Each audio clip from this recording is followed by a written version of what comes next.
dia a todos. Este vídeo hoje eu vou tratar sobre o método.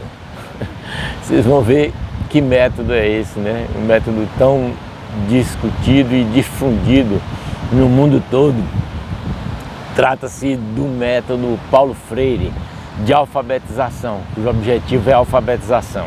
Em princípio, a alfabetização de adultos, mas na verdade serve para a alfabetização de qualquer criatura humana, não interessa a faixa etária.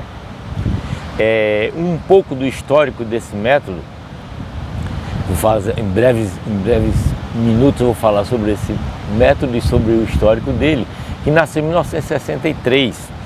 Ele foi inaugurado, né, um marco na história do método, que foi uma experiência que foi feita em Angicos, né, pelo autor do método e sua equipe.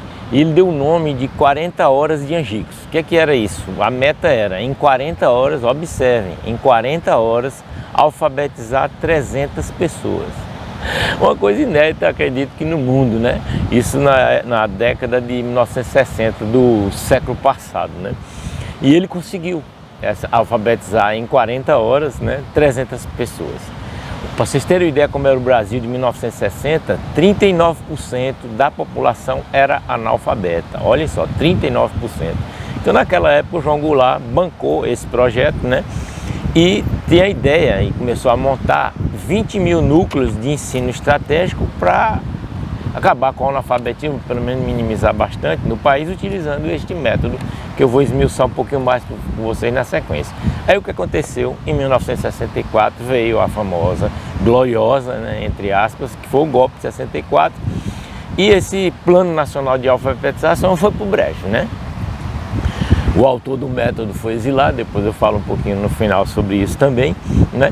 E para vocês terem uma ideia ainda com relação ao histórico desse assunto, com o fim da ditadura, no final da ditadura, aí pelo final dos anos 80, né, que a gente sabe, o Brasil ainda tinha 33% de analfabetos, né? Quer dizer, um negócio violento. Mesmo com aquele projeto que eu acho fantástico, né, o negócio do Mobral e tal, a gente ainda continuou com 33% de analfabetos.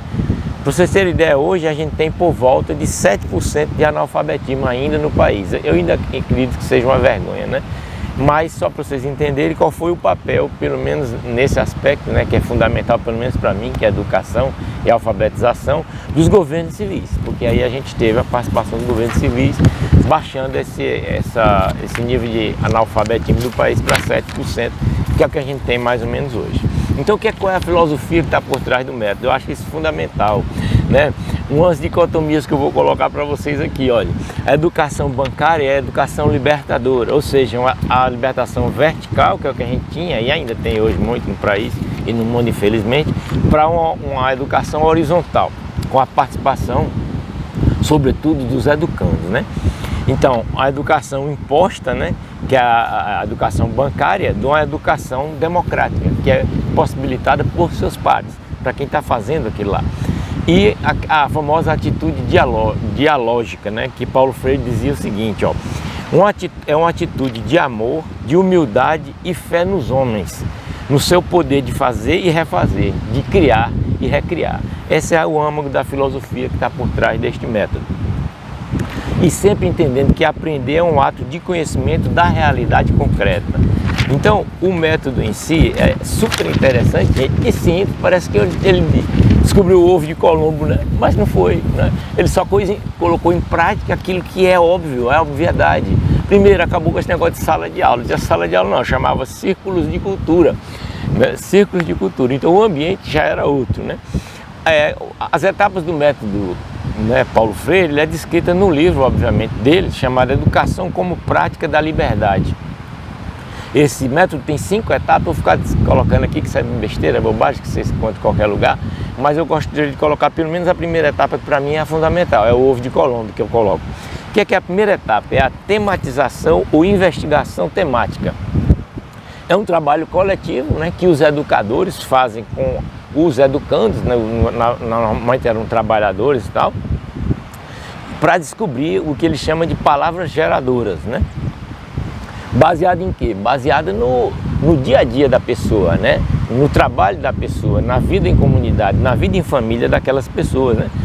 E outra coisa que ele foi pioneiro, Paulo Freire, não só ele, né, nesse caso, mas ele foi pioneiro também, é a questão da multimídia. Vocês imaginem a década de 60, gente, como é que era a educação, os meios que se tinha. Não tinha computador, não tinha internet, não tinha nada, né? Eu tenho acesso, né, a dois documentos, né, um de Angicos e outro de Mossoró, vou até compartilhar um pouquinho com vocês aqui, que é tudo datilografado em máquina datilografia mesmo, né? A estrutura do projeto, né? Então, o que é que Paulo Freire fez também na época, né? Utilizou meios e materiais de multimídia, como cartazes, figuras, né? Desenhos, slides, né? Dentro do método dele. Então, a primeira etapa, e a mais importante que eu entendo, é essa. E aí eu vou compartilhar com vocês rapidinho aqui, por exemplo, a experiência de Mossoró, Rio Grande do Norte, né? Perto de Angicos também. Angicos é no centro, né, do Rio Grande do Norte, né? Mossoró é um pouquinho mais próximo do litoral. Mas foi feita uma experiência lá também, né, com cartazes, né? E cada um dos temas que eu vou colocar para vocês, que eles escolheram como palavra-chave para discutir, para aprender, que é o ponto inicial, dali você parte para toda uma discussão fonética e de palavras familiares aquela, né? Para concluir o método de alfabetização. Cada uma dessas etapas ele tinha a palavra geradora, que eu vou falar aqui para vocês dessa experiência de Mossoró, ideias para discussão, finalidade da conversa e o encaminhamento da conversa. Então era tudo estruturado. Nesse de Mossoró, eram 17 palavras-chave que eles escolheram lá na época, né? 1981 isso. Primeiro, família. Segunda, povo. Terceiro, salário. Quarta, fome. Quinta, escola. Sexta, bagaço. Sétima, usina. Observe que eram trabalhadores, né, rurais, né?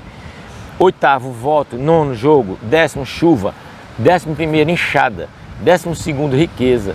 13º, trabalho. 14º, barracão. 15º, classe. 16º, engenho. E 17º, cidade.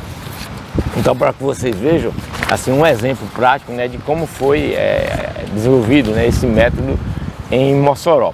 E aí, gente, eu acho nada melhor do que você ter, né, o resumir a metodologia por quem criou a metodologia, né, por quem criou o método. Então veja que interessante as palavras, né, de Paulinho, eu chamo assim na intimidade, Paulo Freire.